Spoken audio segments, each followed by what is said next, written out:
Барлықтарыңызға сәлем. Бүгін сіздерге тұрып қалған наннан тәтті нан жасайтын боламыз. Менімен бірге болыңыздар.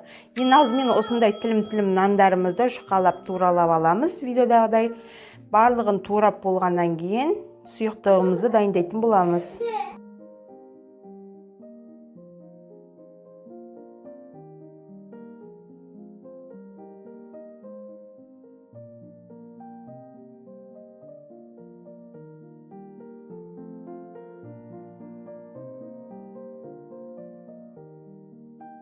Нанымызды дайындап болғаннан кейін ыдысымызға 2 жұмыртқа немесе 3 жұмыртқамызды салып, жарты кесе қантымызды салып, венчиктің көмегімен жақсылап араластырып алатын боламыз.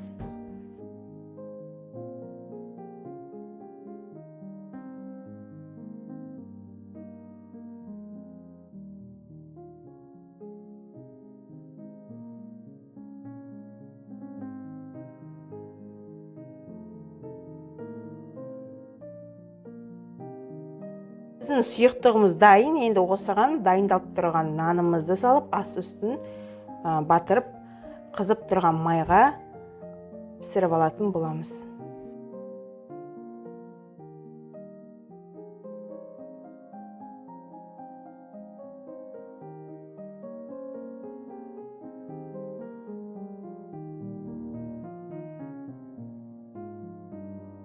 Менің сұйықтық майым бұрыннан бауырсақтан қалған май, соған пісіріп жатырмын.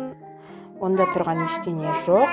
Сіздерде егерде бұрын қолданылған сұйық май болатын болса, тек қарайып кетпесте қолдана беруге болады.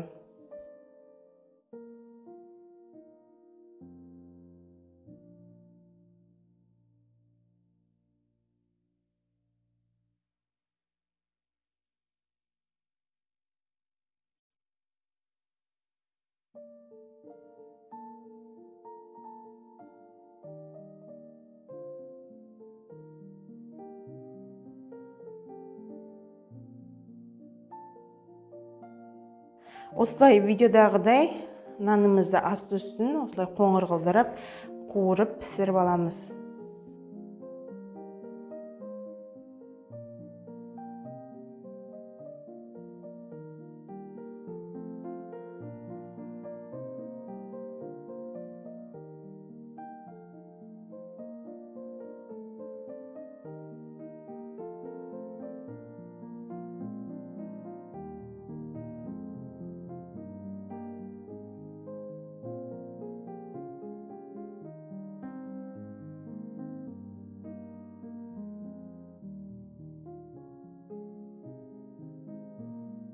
Міне бізде тұрып қалған наннан жақсы тәп-тәтті нанымыз шықты. Тұрып қалған нанымызды пайдаландық.